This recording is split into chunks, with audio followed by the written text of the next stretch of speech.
Good evening.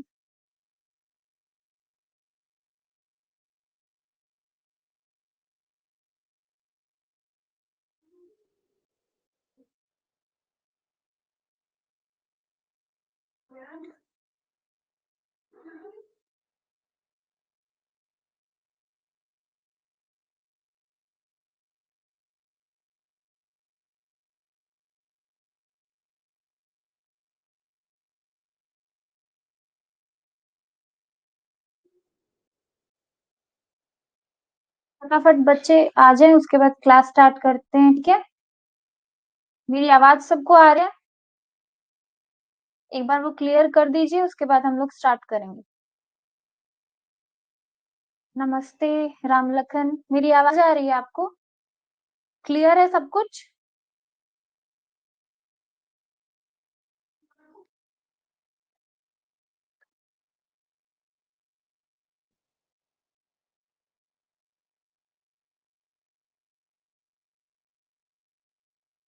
Good.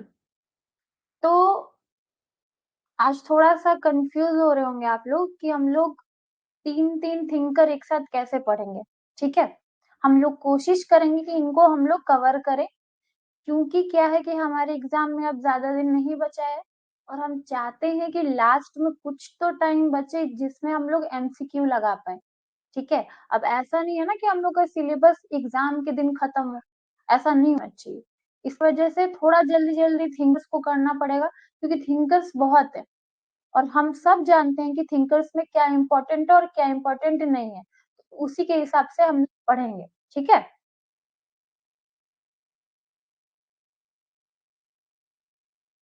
चलिए तो हम शुरू कर देते हैं। जो बच्चे लेट से आएंगे वो उनको आज से पता चल जाएगा कि लेट से नहीं आना है।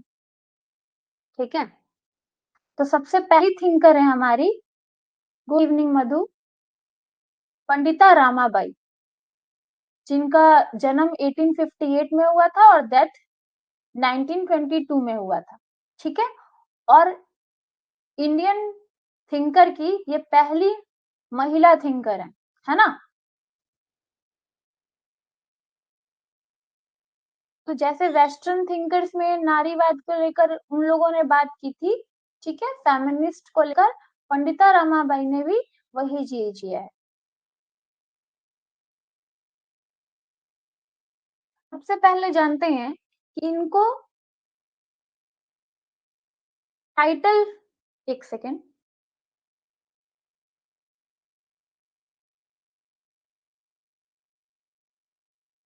इनको टाइटल दिया गया था। ठीक है, टाइटल किस चीज का दिया गया था? पंडिता का।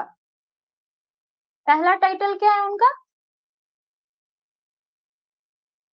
पंडिता का टाइटल दिया गया है क्योंकि इन्होंने संस्कृत में बहुत ज्यादा अध्ययन किया था, संस्कृत पढ़ा था इन्होंने। Good evening. और दूसरा टाइटल इनको दिया गया था सरस्वती।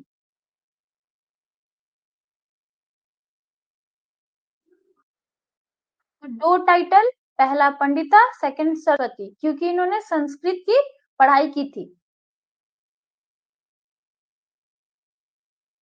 ठीक है, जो भी बच्चे जुड़ते जा रहे हैं वो पढ़ते जाएं। ठीक है, अब देखिए, पंडिता रामाबाई 19वीं और 20वीं शताब्दी के संधि काल की प्रख्यात और भारतीय विदुषी, समाज सुधारक और कार्यकर्ता थी। ठीक है, ये समाज सुधारक के रूप में उभरी थी। Pandita Ramabai was renowned Indian scholar, social reformer, and activist of a colonial period in 19th and 20th century। और ये उस समय का दौर था जब हमारे भारत में भी महिलाओं को बहुत सारी जो चीजें थी, उनसे उनको क्या किया जाता था? रोका जाता था। ठीक है,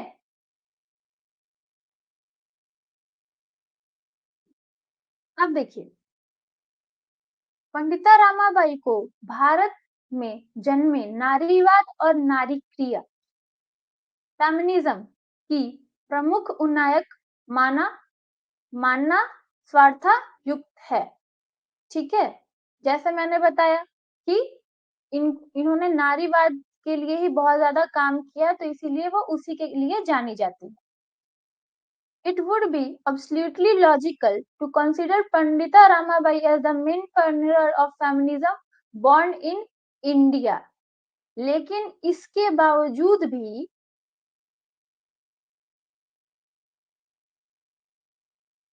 भारत से कुछ समय के लिए इनका नाम हटा दिया गया था। कौन कौन पंडिता रामाबाई को पढ़ चुका है वो जल्दी जल्दी कमेंट कीजिए और बताइए कि ऐसा क्या हुआ था कि इनका नाम भारतीय थिंकर्स में से हटा दिया गया था। और वहां जहाँ पे विदेशी जो भी लोग थे वो इनको बहुत चाव से पढ़ते थे, इनके बारे में लिखते थे।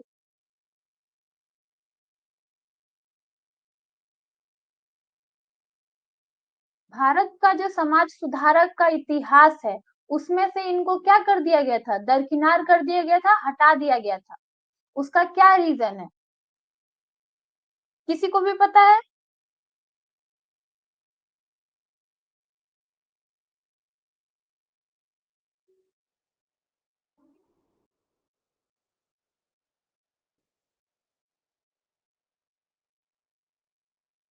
नहीं पता है तो बोलिए नहीं पता है।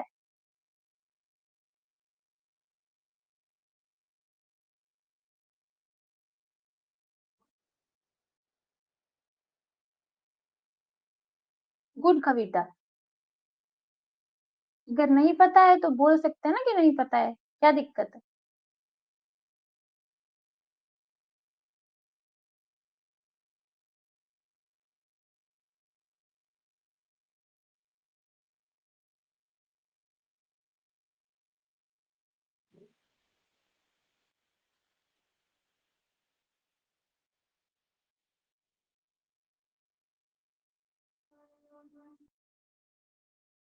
ठीक है, तो मैं बताती हूँ। रीजन ये था कि इनके ऊपर एक आरोप लगा था। आरोप क्या था कि ये जो भी महिलाएं थी, अब इसके बारे में हम डिस्कस करेंगे आगे, उनको ये क्या कर रही थी, धर्म परिवर्तन करवा रही।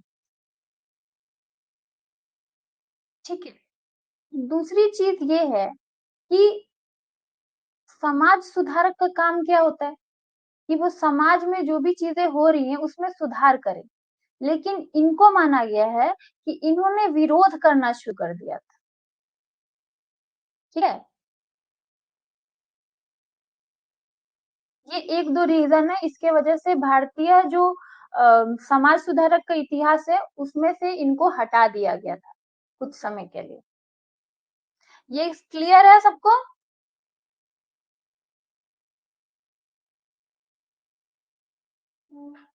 जो भी बच्चे अभी जुड़े हैं उनके लिए मैं बता दूं कि थोड़ा सा हम लोग जल्दी जल्दी पढ़ेंगे क्योंकि हमारे पास टाइम कम है। ठीक है,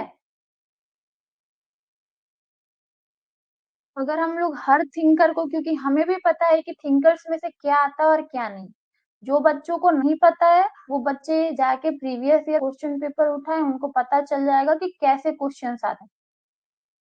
जो बच्चे जानते हैं उनको पता है कि हमें क्या पढ़ना है, हम क्यों उतना अपना समय वेस्ट करें क्योंकि हमारे पास टाइम नहीं है। आई थिंक 92 डेज और 93 डेज बचे हुए हैं और हम लोग को रिवीजन भी करना है।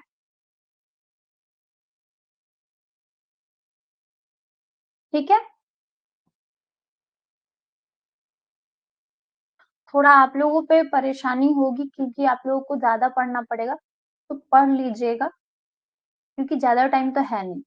अब देखिए, रामाबाई का जन्म महाराष्ट्र के एक बुद्धिजीवी हिंदू ब्राह्मण परिवार में हुआ था। ठीक है,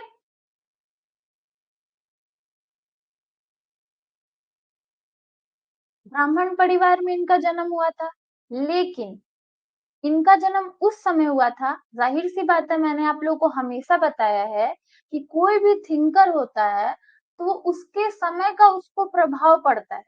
तो वो जिस समय से आती थी उस समय जो नारी नारी लोगों को, महिलाएं जो होती थी, उनको एकदम घर में बोला जाता कि घर में बैठे, ठीक है। पढ़ाई पे उनको रोक थी, शिक्षा नहीं ले सकती थी। उस समय ऐसी स्थिति थी कि उनको संस्कृत सुनने का भी अधिकार नहीं था, ठीक है। लेकिन जो उनके पिता थे, क्योंकि वो ब्राह्मण थे, इसीलिए उन्होंने अपनी पुत्री को संस्कृत की शिक्षा दी थी। बताइए, अब सोचिए कि वो जो समाज था, वहां पे इसके लिए विरोध होता था।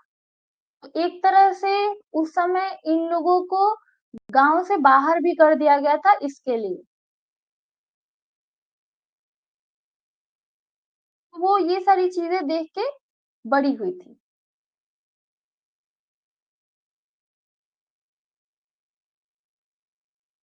ठीक है।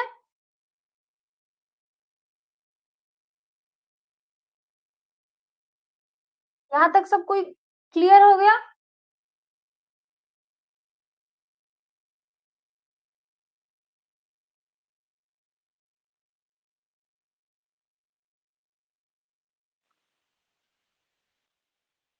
सारे बच्चे बताएं कि क्लियर है यहाँ तक।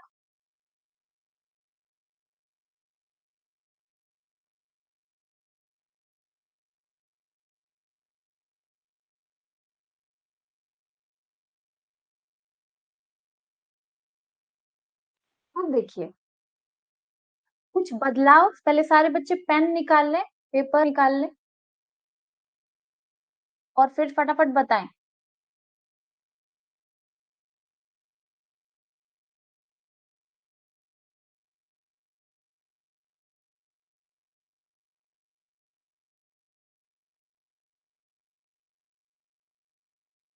जल्दी जल्दी।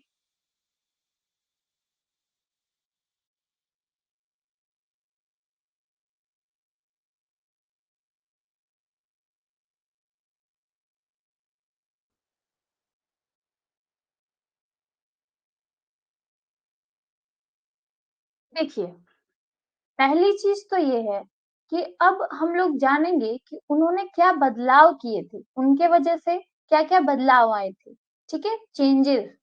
तो पहली चीज क्या थी कि उन्होंने पहला तो, जिस समाज में संस्कृत सीखने पे रोक थी, उस समाज में उन्होंने क्या की, संस्कृत की पढ़ाई की, ठीक है। दूसरी चीज क्या की, देखिए, उस समय, जिस समय की वो महिला थी, उस समय बाल विवाह होता था।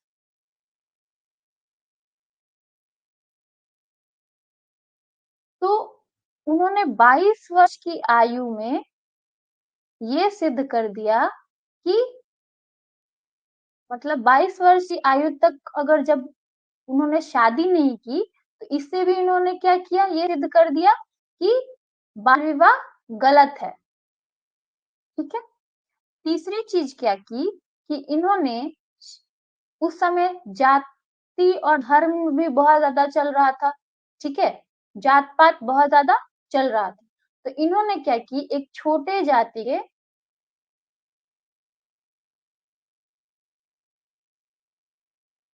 व्यक्ति से शादी कर ली,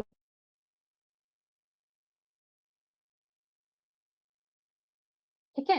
तो सोचिए उन्होंने कितना विरोध किया था, जाति के लिए भी, बाल विवाह को रोकने के लिए भी, और संस्कृत सीखने पे भी। क्लियर है ये कुछ जानने वाली चीज है, इसमें से आता नहीं है, ठीक है। पर अगर हम लोग पंडिता रामाबाई को जान रहे हैं, तो ये सारी चीजें जानना जरूरी है। क्लियर है ये सबको?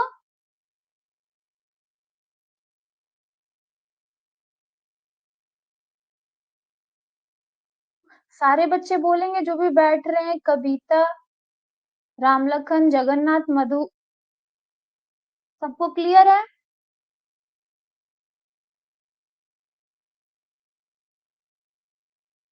कविता को क्लियर है, और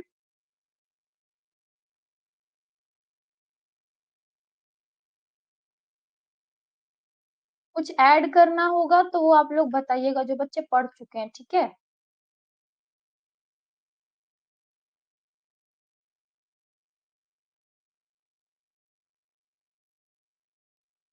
देखिए, अब क्या हुआ कि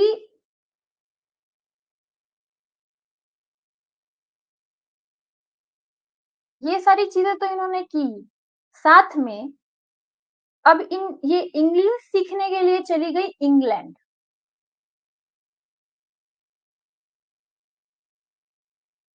ठीक है, इंग्लैंड गई थी इंग्लिश सीखने। वहां पे इन्होंने बाइबल पढ़ा। ठीक है, और बाइबल उन्होंने पढ़ा तो देखा कि जो वेस्टर्न महिलाएं हैं, वेस्ट कल्चर है, उसकी महिलाओं को ज्यादा छूट दी जाती है। ठीक है, छूट उस सेंस में कि उनको पढ़ने का अधिकार है। ठीक है, बहुत सारे तरीके के अधिकार उनको प्राप्त, तो वो इनसे बहुत ज्यादा क्या हो गई, प्रभावित। तो इस चक्कर में इन्होंने क्या किया, ईसाई धर्म अपना लिया।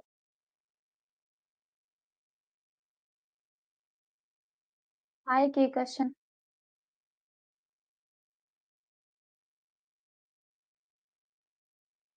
ठीक है,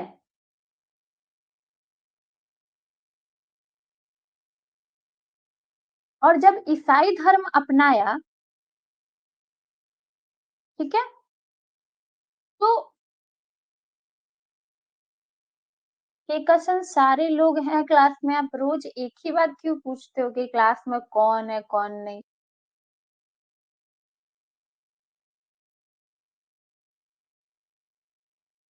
ठीक है, तो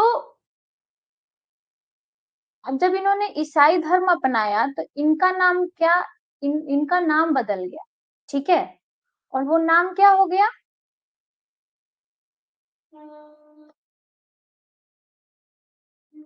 मैरी रामा। याद रखिएगा, ये क्लियर हो गया सबको। और इसी के वजह से जब ये भारत में आई और इन्होंने महिलाओं के लिए काम किया, तो लोगों ने इन पे आरोप लगाया कि ये लोगों का क्या कर रही हैं, जो औरतें हैं उनका धर्म परिवर्तन करवा रही हैं। क्लियर है ये सबको।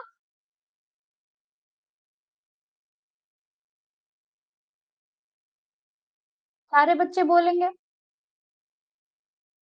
और अगर कुछ समझ में नहीं आए तो वो भी बोले, रिपीट किया जाएगा।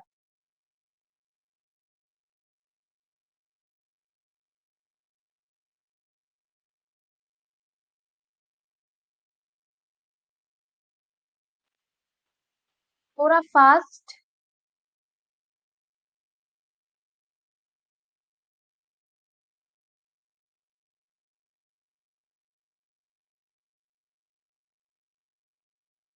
गुड। अब देखिए, उसके बाद 1882 में, अब देखिए, सबसे पहली चीज ये दिमाग में डाल लीजिए कि इंडियन थिंकर्स में आप लोगों ने प्रीवियस ईयर क्वेश्चन पेपर देखा होगा, दो चीजें बहुत इंपॉर्टेंट होती है।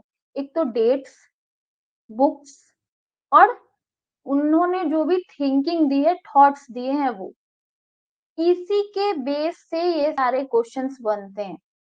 तो डेट्स कभी भूलिएगा मत। तो 1882 में इन्होंने आर्य महिला समाज का क्या किया, स्थापना किया। कहाँ पे, पुणे में। और ये फर्स्ट वुमेन ऑर्गेनाइजेशन था भारत का, प्रथम महिला संगठन। कौन था, आर्य महिला समाज। और किसने खोला था, तो पंडिता रामाबाई ने। और ये संस्था क्या करती थी, बाल विवाह को रोकती थी और जो महिलाओं की शिक्षा पे काम करती थी। ये दो इसका प्रथम काम था। उसके बाद मैंने आपको बताया कि 1883 में इन्होंने ईसाई धर्म अपना लिया। नमस्ते प्रांजलि। ठीक है, उसके बाद 1889 में इन्होंने शारदा सदन, ठीक है, नाम का एक आश्रम खोला। ये कहाँ पे खोला था? किसी को पता है शारदा सदन कहाँ पे इन्होंने खोला था? शारदा सदन का कहाँ पे स्थापना किया था? किस बच्चे को पता है?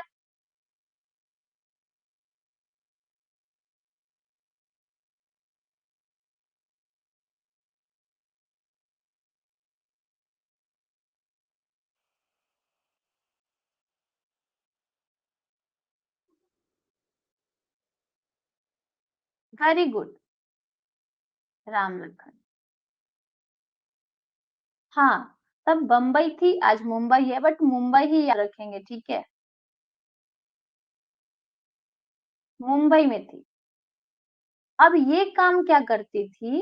ये विधवाओं के पुनर्वास का काम करती थी, ठीक है? विधवाओं को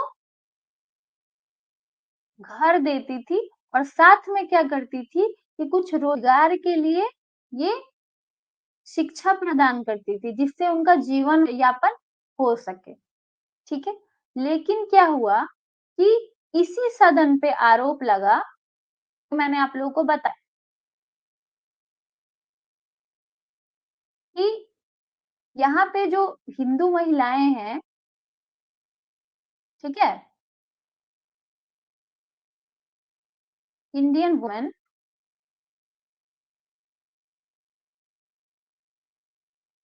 ठीक है, उनपे उनको धर्म परिवर्तन करवाया जा रहा है, ठीक है?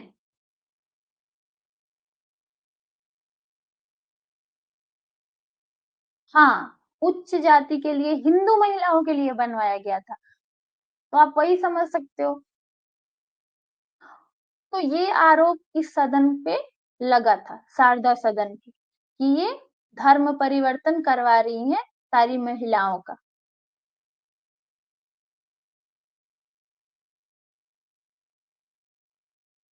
ठीक है?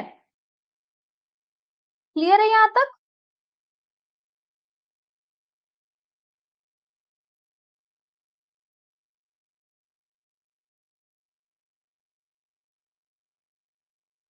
देखिए,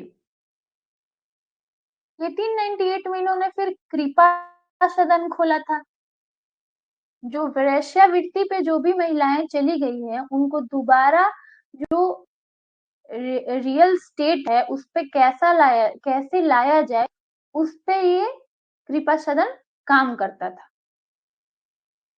ठीक है? उसके बाद 1919 में दोबारा इतना काम करने के बाद इनको भारत से केसर हिंद की उपाधि प्रदान हुई, ठीक है? टाइटल ऑफ केसरे हिंद।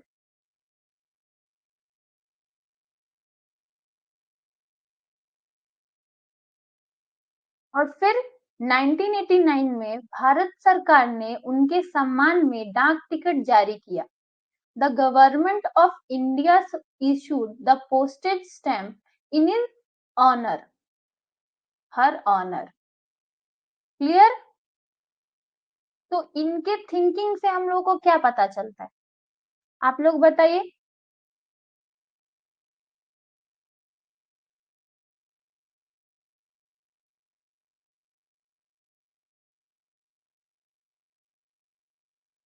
जो भी इतिहासकार हैं भारतीय, उनका कहना ये है कि इनको अगर कोई चीज अच्छी नहीं लग रही थी तो उनको उसमें बदलाव करना चाहिए था, लेकिन ये क्या करने लगी, ये विरोध करने लगी, ठीक है? इनको ऐसा लगता था कि जो हमारा भारतीय समाज है उससे अच्छा वेस्टर्न समाज है।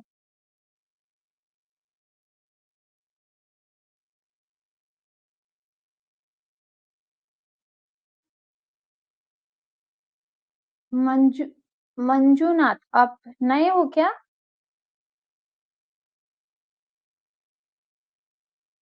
हाँ, फ्रीडम को लेकर, वुमेन फ्रीडम के लिए इन्होंने काम किया था, सिंपल वे में अगर बात की जाए, ठीक है?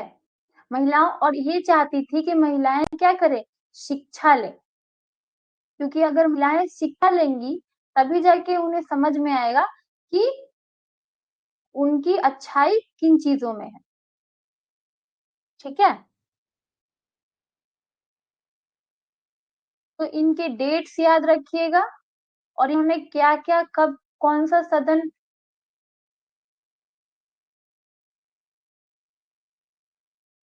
ठीक है, बनाया था, उसको याद रखिएगा।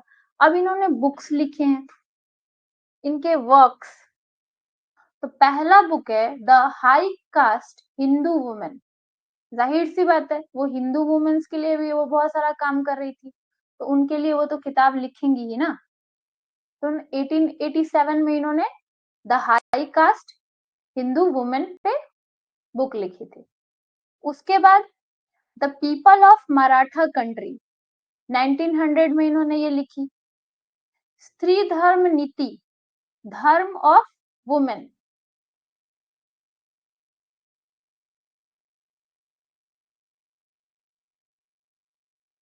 हाँ 1887 में उन्होंने जो रामाबाई एसोसिएशन खोला था ना, वो इन्होंने यहाँ पे नहीं खोला था ना,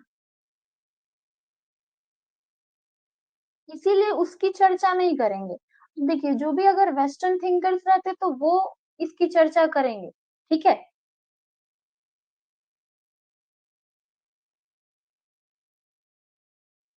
अब देखिए, ये स्त्री धर्म नीति इन्होंने 1911 में लिखी थी। उसके बाद Shri Ramakrishna the great master, ये लिखी इन्होंने 1906 में। The history of our mission 1899 में ये लिखी थी।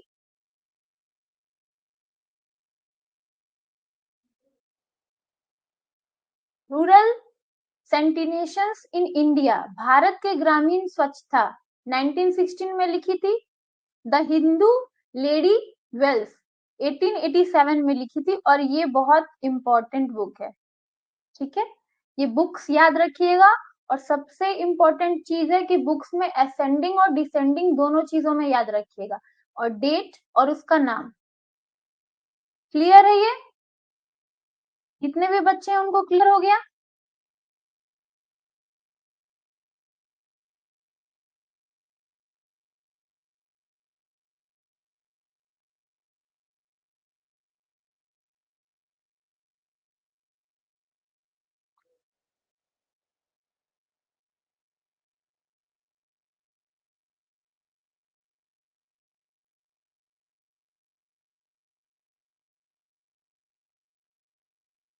सब लोग एक बार कमेंट कर दीजिए, उसके बाद आगे बढ़ेंगे।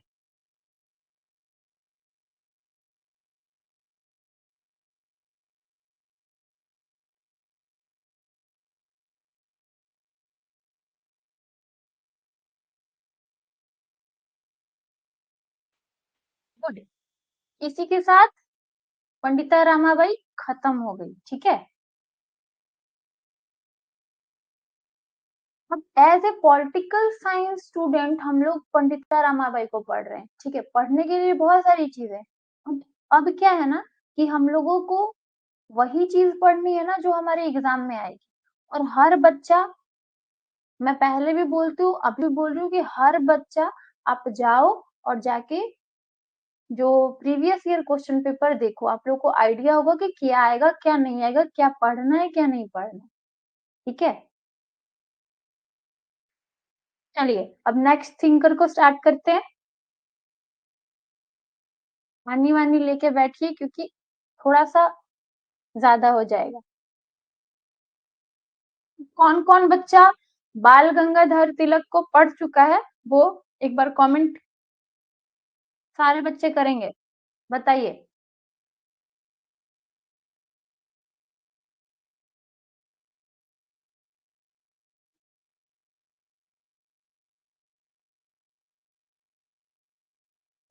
राम लखन, मुझे तो लगता है कि आपने पढ़ा होगा। बाकी बच्चे भी होंगे ना पढ़ने वाले, तो और भी हैं।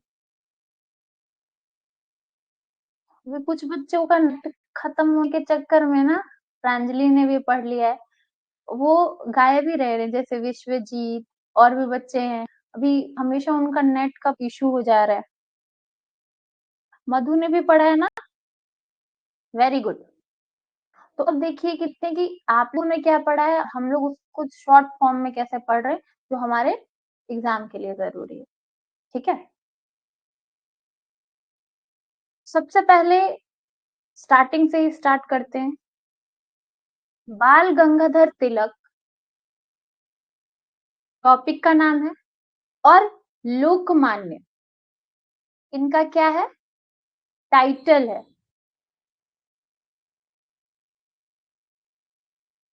ठीक है, इनका बर्थ हुआ था 1856 में और डेथ हुआ था 1920 में।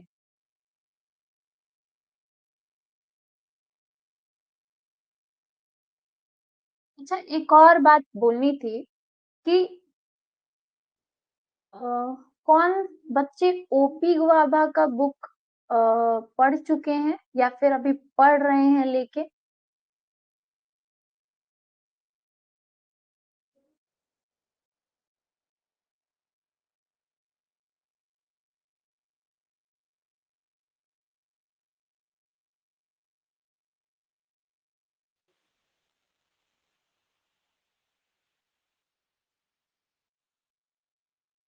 कमेंट करें। ठीक है,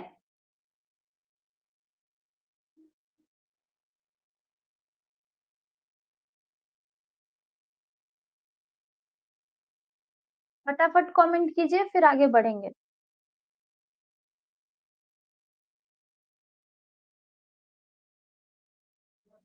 वेरी गुड। मैं इसलिए बता रही हूँ क्योंकि जो बच्चे, क्योंकि शायद पिछली क्लासेस में किसी ने कहा था कि ओपी गुआभा मेरे पास बुक है। देखिए, प्रॉब्लम ये है ओपी गुआभा में कि अ, वो ना डेट्स नहीं देते। ठीक है, आप उनकी बुक उठा के देखिएगा, बहुत कम आपको डेट्स मिलेंगे उसमें। ठीक है, और हमारे एग्जाम में डेट्स तो आते ही हैं, फिर किसी भी थ्योरी को वो दे रहे हैं विदाउट डेट, तो उसका कोई मतलब नहीं है, क्योंकि क्वेश्चन तो डेट भी दे सकता है ना। इसीलिए एक्स्ट्रा, जैसे कि मैं हमेशा बोलती हूँ कि नोट्स बनाइए, और एक किसी किताब से तो होगा नहीं, इसीलिए मैं मास्टर्स के बुक्स और ग्रेजुएशन के बुक प्रीफर करती हूँ। ठीक है,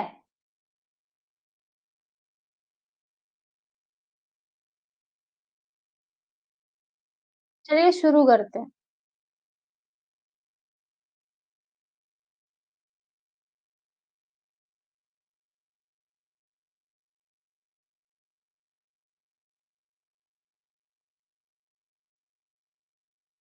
हाँ बिल्कुल, गूगल करना ही चाहिए, या फिर डेट्स है कि कौन सा मूवमेंट कब हुआ है, ये डेट्स आप लोग खुद गूगल करना सीखिए। ठीक है, किसी एक बुक के चक्कर में रहेगा ना तो प्रॉब्लम हो जाएगी।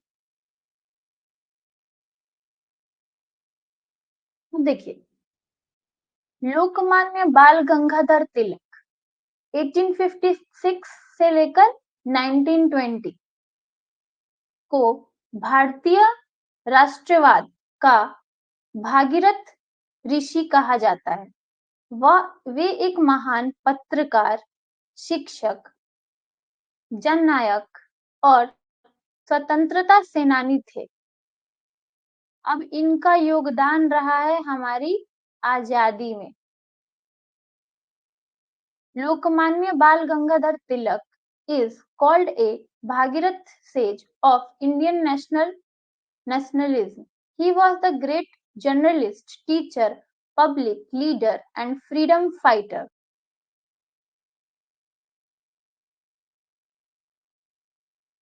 एक सजग पत्रकार के नाते उन्होंने 2 साप्ताहिक पत्र निकाले, मराठी में केसरी, और ये वीवीआई है, और अंग्रेजी में मराठा। और हम सब जानते हैं कि, अच्छा एक बात बताइए कि कौन जानता है कि ये किस दल के नेता थे, गरम दल के कि नरम दल के?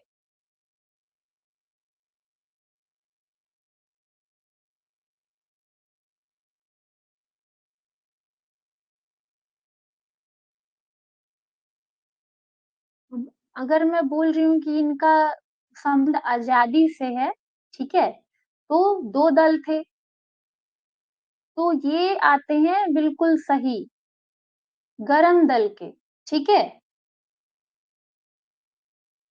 अब ये क्यों? क्योंकि ये क्वेश्चन में आ सकता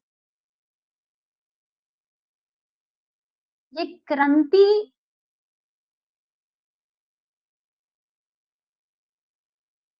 करना उचित समझते थे।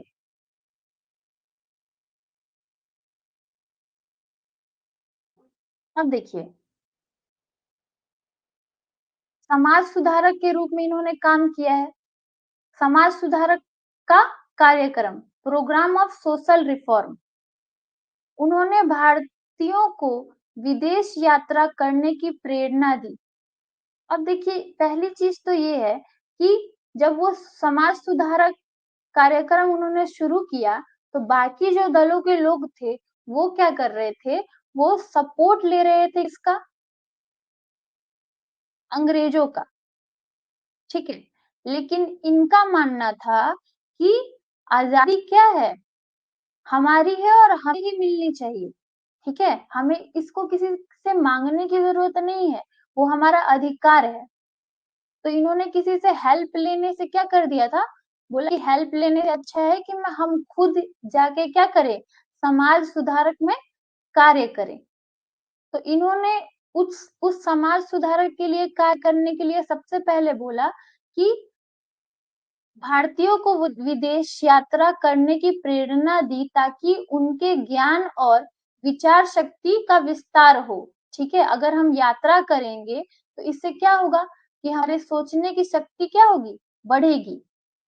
विधवा पूर्ण विवाह का समर्थन किया, तो ये इन्होंने भी महिलाओं के लिए काम किया है, जिसमें सबसे ज्यादा वीवीआई ये है कि इन्होंने विधवा पूर्ण विवाह पे काम किया है। इसके पहले जितने भी थिंकर्स थे, इन्होंने इस पे बात नहीं की है, तो ये इम्पोर्टेंट हो सकता है, ताकि स्त्रियों के प्रति अन्याय को रोका जा सके। He inspired Indians to travel abroad so that their knowledge and thinking power could expand. Supported widow remarriage so that injustice towards the woman could be stopped.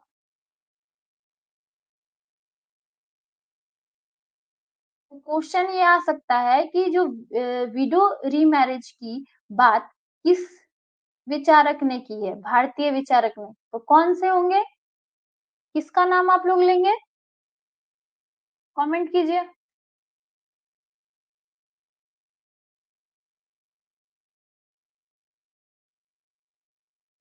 कोई भी बच्चा बैठा नहीं रहेगा, सारे बच्चे एक्टिव रहेंगे।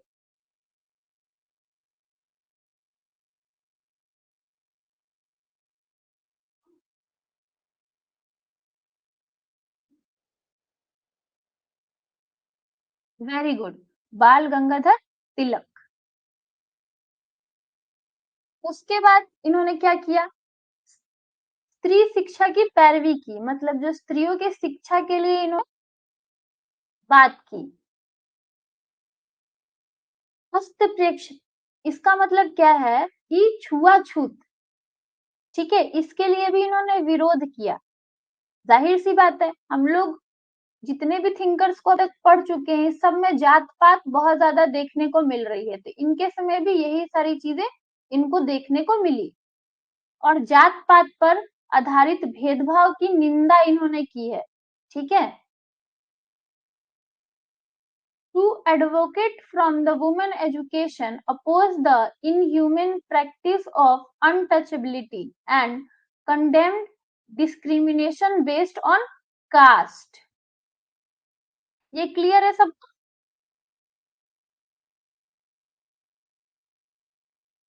अब आमतौर पे हम लोगों ने सीधे तौर पे जान लिया कि ये इनके जो थिंकिंग में किन चीजों की बात हुई है, ठीक है।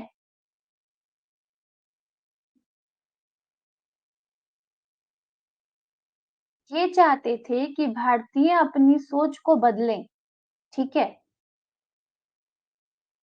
और सीधा अगर ये बोला जाए तो ये सोचते थे कि अब देखिए, दो तरह के लोग थे, गरम दल वाले और नरम दल वाले। अब ये चाहते थे कि हम हिंसा करके ही क्या करेंगे, आजादी प्राप्त कर लेंगे। लेकिन नरम दल वाले क्या करते थे, वो तो शांति से चाहते थे कि हमें आजादी मिले। तो ये थोड़ी सी दोनों के प्रति क्या रहती थी, अलगाव हम लोग को देखने को मिल सकता है। सारे बच्चों को ये क्लियर है?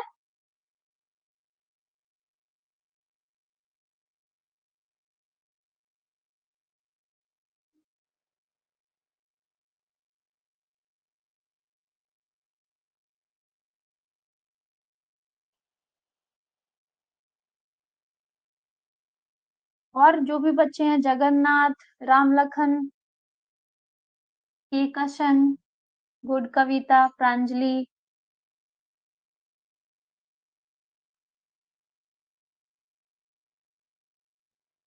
और आप सबको मैं बोल रही हूँ, जो भी बच्चे लाइव बैठे हुए हैं, कि क्लास अब से मत छोड़िएगा, टाइम पे आइएगा, ठीक है? क्योंकि हमारी जिम्मेदारी है कि आप लोगों को कोर्स कंप्लीट करवा देना। अगर आप रिवाइज नहीं करोगे, फिर आप समझो जेआरएफ से आप खुद को दूर कर रहे हो, ठीक है? अगर हम अपना धर्म निभा रहे हैं, तो आप लोग को भी अपना धर्म निभाना पड़ेगा। गुड। अब देखिए, अब इन्होंने राष्ट्रवाद पे और जो शिक्षा है उस पे क्या दृष्टिकोण रखा था, उसके बारे में हम लोग बात करेंगे। तिलक के क्या दृष्टिकोण थे? बाल गंगाधर तिलक ने राष्ट्रवाद को बढ़ावा देने में शिक्षा को महत्वपूर्ण भूमिका पर जोर दिया, कि लोगों को पहले बताया जाए कि राष्ट्रवाद होता क्या है, ठीक है? और शिक्षा ही एक जरिया है कि जो जो इंसान को क्या, जिस जो इंसान के सोच को बढ़ा सकती है ना? तिलक perspective. Bal Gangadhar Tilak emphasized the important role of education in promoting nationalism. स्थानीय भाषाओं को बढ़ावा, जनता से जुड़ने और विविध भाषी समूहों के बीच एकता की भावना को बढ़ावा देने के लिए इन्होंने स्थानीय भाषाओं में शिक्षा की वकालत की। देखिए, अब क्या ये बात हो रही है कि अब अलग-अलग स्थान पे जाने के लिए, जाहिर-सी बात है, ये छोटे-छोटे मूवमेंट करते थे, तो छोटे-छोटे मूवमेंट करने के लिए अलग-अलग जगह पे जाते थे। उसके लिए इन्होंने बहुत ज़्यादा जो भाषाएँ हैं, उसकी शिक्षा प्राप्त की थी। और वैसे भी हमारे जो भी हिंदू के जितने भी थिंकर्स हैं, उन्हें एक से ज़्यादा भाषाएँ आती थी। हम कहाँ फँसे रह जाते हैं, हिंदी, इंग्लिश और हमारे रीजनल लैंग्वेज में। लेकिन वो अपने लैंग्वेज को भी पढ़ते थे, अपने रीजनल लैंग्वेज को भी पढ़ते थे, और साथ में 2-4 जो स्टेट्स होते थे, जहाँ पे वो लोग जाते थे, वहाँ की भी जो भी भाषाएँ होती थी, उसको भी सीख लेते थे। Promotion of local language. Education in the local language was advocate to connect with the mass of promote the sense of unity among diverse linguistic groups. ये क्लियर है सबको? अब आप ही बताइए कि हम हाँ, बिल्कुल महान बन पाए इसी के वजह से ना। और आजकल एक बहुत ज़्यादा फेमस चीज़ें चल रही हैं कि हमारे जो नेता है वो पढ़े लिखे होने चाहिए या नहीं होने चाहिए। आप बताइए, जितने पुराने थिंकर्स थे, उन्होंने हमारे जो हमें आज़ादी जिन्होंने दिलवाई, वो इतने पढ़े लिखे हैं, ठीक है? और फिर कुछ लोग कहेंगे नहीं, हमारे नेताओं को पढ़ने लिखने की ज़रूरत नहीं है। पुराने जितने थिंकर्स को पढ़ा जाए, जो हमारे नेता भी रह चुके हैं, उन्होंने बहुत ज़्यादा पढ़ाई की है।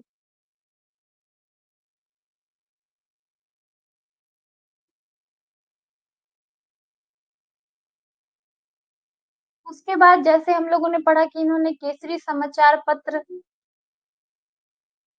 क्योंकि ये बहुत ज्यादा पढ़े लिखे थे, अपने समाचार पत्र केसरी के माध्यम से तिलक ने सक्रिय रूप से शैक्षिक सुधार को बढ़ावा दिया और जनता को अपनी विरासत पर गर्व करने के लिए प्रोत्साहित किया। अब देखिए, जैसे हम लोग वेस्टर्न थिंकर्स को पढ़ रहे थे कि कोई भी अगर दूसरा व्यक्ति, ठीक है, या दूसरा देश किसी देश में आता है तो वो अपना प्रभाव छोड़ के चला जाता है।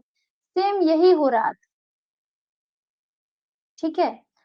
जब ब्रिटिशर आए भारत में तो उन्होंने यहाँ तक कि ये भी कह दिया था कि हमें उन कुछ लोगों को कि इंग्लिश इनको सिखाई जाए, ठीक है, उनके जो रीजनल लैंग्वेज है उनसे उनको दूर किया जाए, उनका रहन सहन, खाना पीना वो सब क्या हो जाए, अंग्रेजी हो जाए। तो इसी बात पे वो क्या कह रहे हैं कि अपनी विरासत पे हमें गर्व करना चाहिए, अपनी चीजों पे ध्यान देना चाहिए, ना कि जो बाहर के लोग आए हैं उन पे।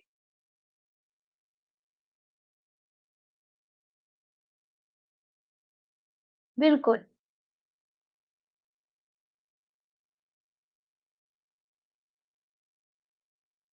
प्रॉब्लम यही है ना कि हमारे जो यूथ हैं वो पॉलिटिक्स में इतना इंटरेस्ट नहीं लेते। ये क्लियर है। अब देखिए, नागरिक जिम्मेदारी पे इन्होंने क्या बात की है। तिलक का मानना था कि एक सर्वांगीण शिक्षा को नागरिक जिम्मेदारी की भावना पैदा करनी चाहिए।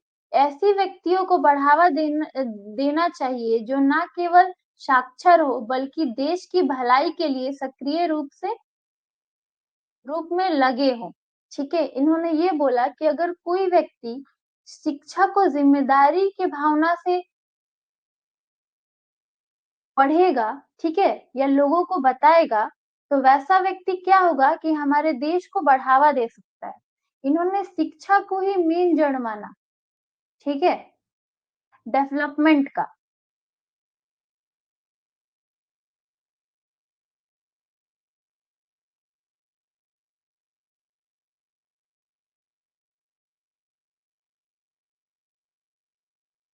क्लियर।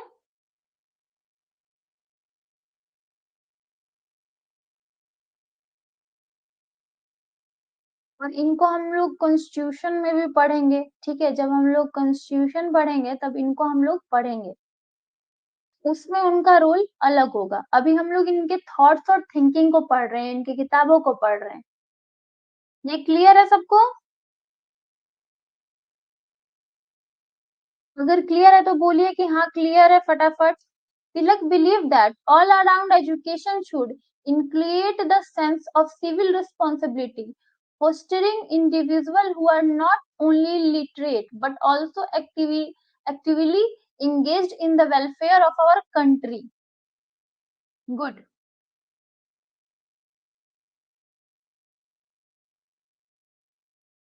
अब देखिए, इन्होंने शिक्षा और आत्मनिर्भरता के बीच में संबंध बताया। राष्ट्रीय शिक्षा के विचार को आत्मनिर्भरता और स्वतंत्रता प्राप्त करने के बड़े लक्ष्य के साथ जोड़ा गया। शिक्षा को शक्तिकरण के एक उपकरण के रूप में देखा गया, ठीक है। ये देखिए कि अगर कोई इंसान शिक्षित होगा तो जाहिर सी बात है कि वो आत्मनिर्भर रहेगा, ठीक है। इसीलिए राष्ट्रीय शिक्षा को उन लोगों ने बहुत जोरों से समर्थन किया, क्योंकि इसी से क्या होगा कि इंसान स्वतंत्र होगा और तभी जाके हम लोग को क्या मिलेगी, स्वतंत्रता मिलेगी। अगर हर इंसान पढ़ा लिखा होगा तो वो क्या डिमांड करेगा, फ्रीडम डिमांड करेगा, ठीक है। उसको समझ में आए कि क्या चीज सही है और क्या चीज गलत है। अब एक बात बताइए, फॉर एग्जाम्पल, कि अगर कोई इंसान है जिसको पता ही नहीं है कि उसको कितना लेबर मिलना चाहिए, ठीक है? इसका मतलब उनको कितना वेज मिलना चाहिए, वो तो ऐसे खटते रह जाएँगे। लेकिन अगर पढ़ा-लिखा व्यक्ति है, उसको पता है कि मुझे इतने काम इतना पैसा मिलना चाहिए, तो अगर उसको सही वेज नहीं मिलेगा, तो वो एक जगह से दूसरे जगह जाएगा, है ना? तो इसीलिए इन्होंने एजुकेशन को बहुत इम्पोर्टेंट माना है। Relationship between education and self-reliance, the idea of national education was linked with the larger goal of achieving self-reliance and independence. Education was seen as a tool of empowerment. कहीं ना कहीं ये अभी से रिलेट होता है, आज के समय से ये बात रिलेट होती है। आप लोग कितना इस बात को मानते हैं? सारे बच्चे बताएंगे अपनी राय। और अपनी राय देनी इम्पोर्टेंट होती है हर व्यक्ति को। जो बच्चा जेआरएफ की तैयारी कर रहा है, भले ही वो राय अलग हो सबसे, पर देनी जरूरी है। क्या पता उस राय से सारे बच्चे सहमत हो जाएं।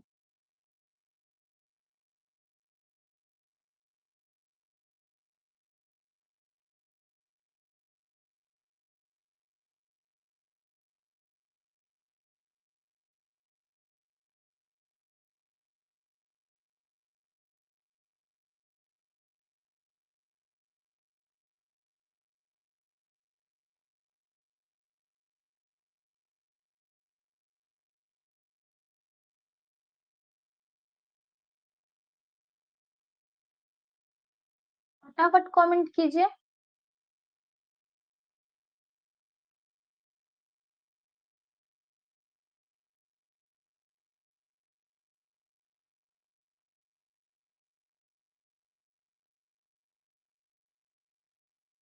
और एक चीज, हम लोग गांधी जी, नेहरू जी, इन लोगों की एक एक क्लास ही लेंगे क्योंकि ये इम्पोर्टेंट टॉपिक है, ठीक है? और इसमें ज्यादा क्वेश्चंस आते हैं, तो इसे हम लोग अच्छे से करेंगे।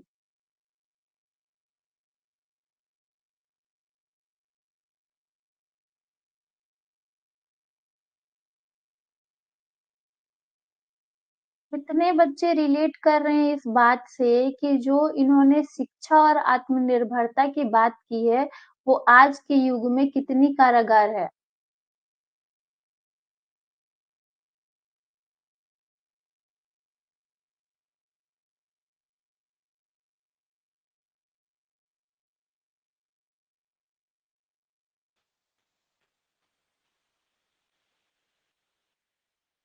बिल्कुल, है ना?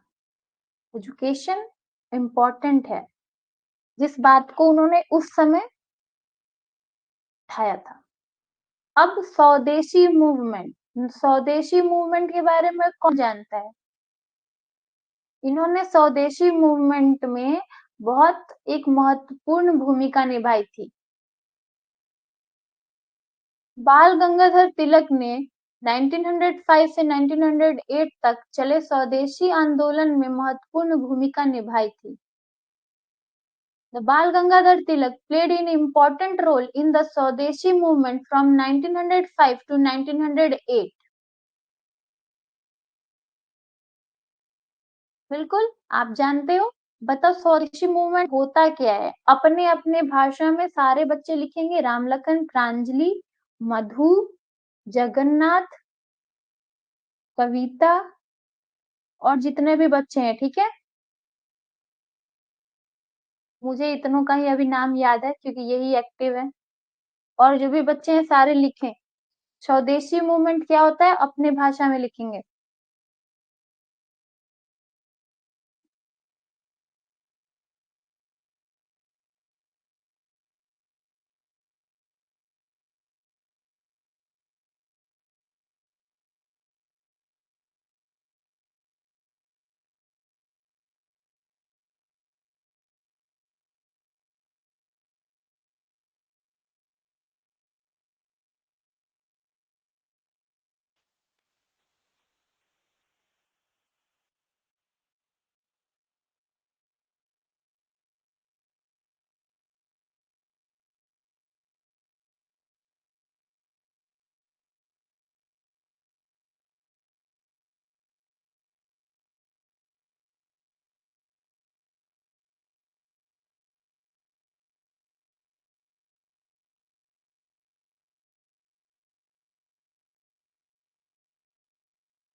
बिल्कुल सही प्रांजलि।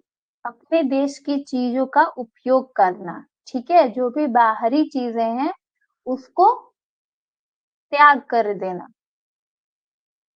Very good.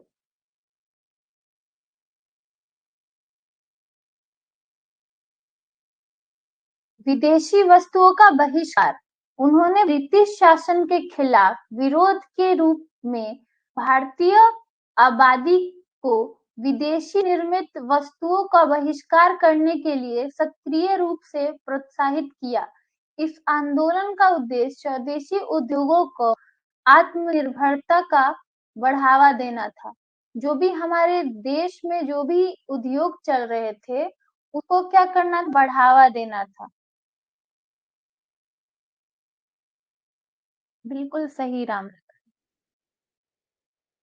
है ना? अपने देखिए, अपनी अपनी भाषा में लिखिएगा ना, तो आपको समझ में आएगा कि आपको कितना समझ में आया है। Boycott of virgin goods. He actively encouraged the Indian population of boycott foreign manufactured goods as a protest against British rule. The objective of movement was to promote indigenous industries of self-reliance. ये सबको समझ में आया?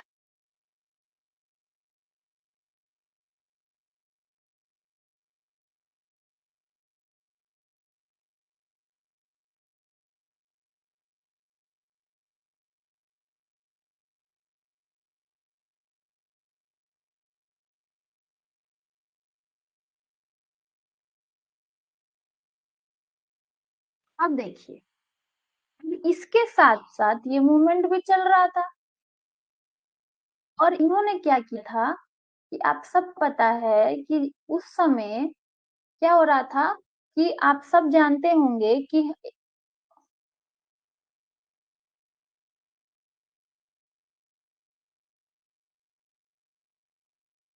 इन्होंने क्या किया था कि अब देखिए, हमारा देश हिंदू और मुस्लिम जो डिवाइड एंड रूल सिचुएशंस था, उसमें फंस गया था। और इन्होंने क्या किया था कि उनकी जो सिचुएशंस है, को और बढ़ावा दे दिया था, ठीक है? क्योंकि ये गरम दल के नेता थे, और उस समय, और ये क्या थे, हिंदू दल के नेता बन गए थे, है ना? तो इन्होंने क्या किया था, 1893 में गणेश फेस्टिवल शुरू किया, जो महाराष्ट्र का भी फेमस फेस्टिवल है, ठीक है?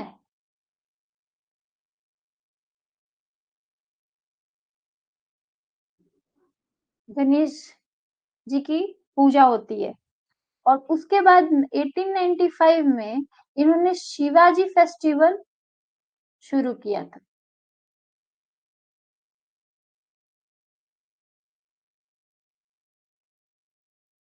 हाँ, शिवाजी उत्सव। तो ये दो इम्पोर्टेंट डेट याद रखिएगा कि इन्होंने ये उत्सव भी उसी समय इन्होंने शुरू किए थे।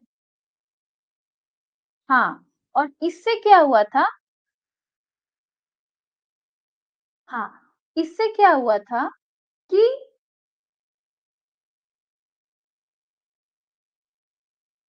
95 और 96, 95 ही होगा। अब यही तो प्रॉब्लम है, मैंने, ठीक है 96 इसको कर लीजिए, लेकिन मैंने 95 ही पढ़ा। दो तीन बुक्स है, उसमें आपने कौन से बुक में 96 पढ़ा है?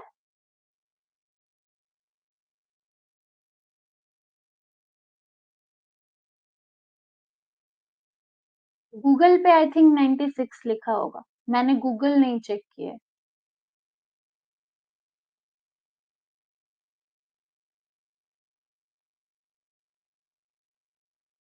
अच्छा, जो भी है, ये 1895 और 18 मेरे भी बुक में 95 दिया है, 1896।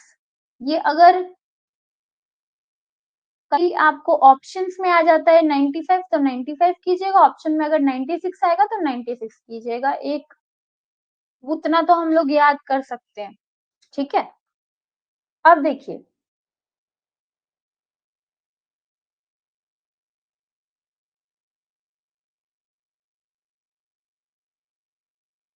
एक सेकेंड, इसका शुरू हो गया।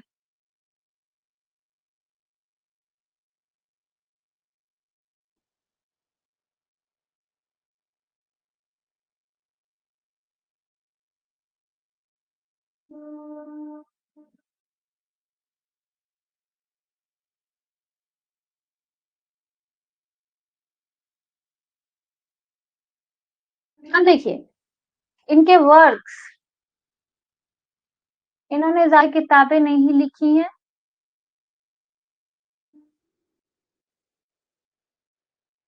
बस 2 एक और स्लाइड है, हो गया। वो ज़्यादा इसलिए दिख रहा होगा क्योंकि मैंने इस बार सोचा था कि आज 3 थिंकर्स को कंप्लीट करना है, लेकिन कोई बात नहीं, 2 थिंकर्स कंप्लीट हुए।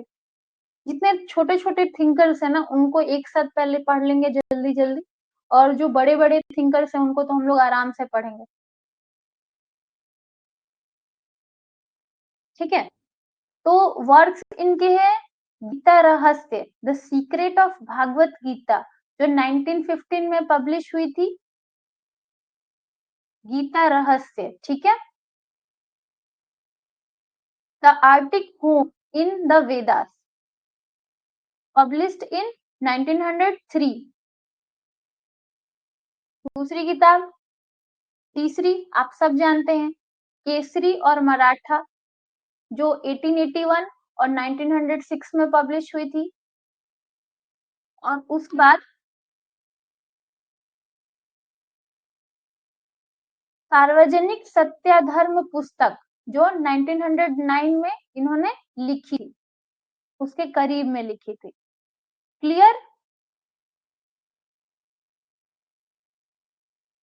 क्लियर हो गया?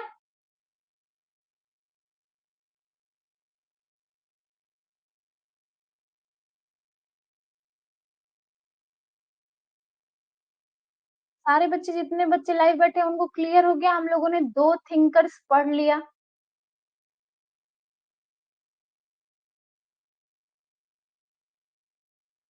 देखिए, प्रॉब्लम ये है कि आप लोगों को तो ज़्यादा रिवाइज़ करना पड़ेगा, ठीक है?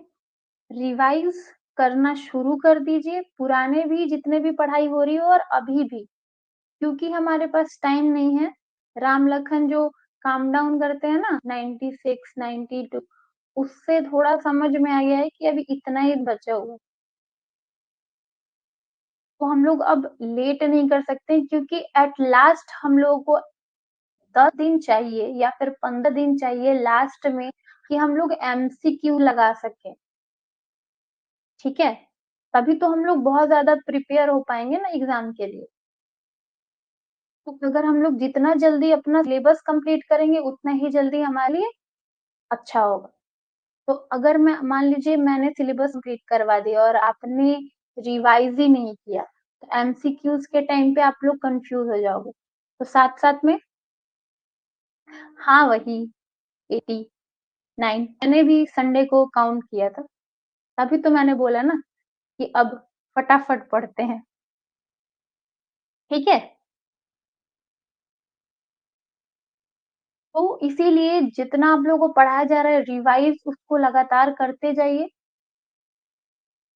क्योंकि जब जितना हम लोग पढ़ते जाएँगे ना, उतना ही कन्फ्यूज़ होते जाएँगे। थिंकर्स ऐसी चीज़ है, किताबें पढ़ते जाएँगे, कन्फ्यूज़ होते जाएँगे। तो वो कन्फ्यूज़न कैसे खत्म होगा?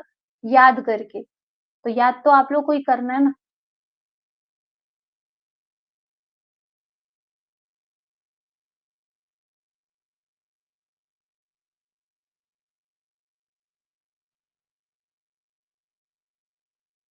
चलिए, अब कल मिलते हैं।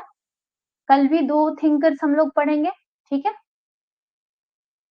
पहले तो मोहम्मद इकबाल होंगे, क्योंकि आज ही हम लोग मोहम्मद इकबाल को पढ़ने वाले थे।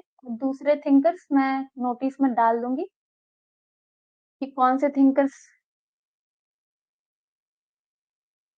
को हम लोग को कम पढ़ना है, उसके हिसाब से। Okay? Thank you, good night.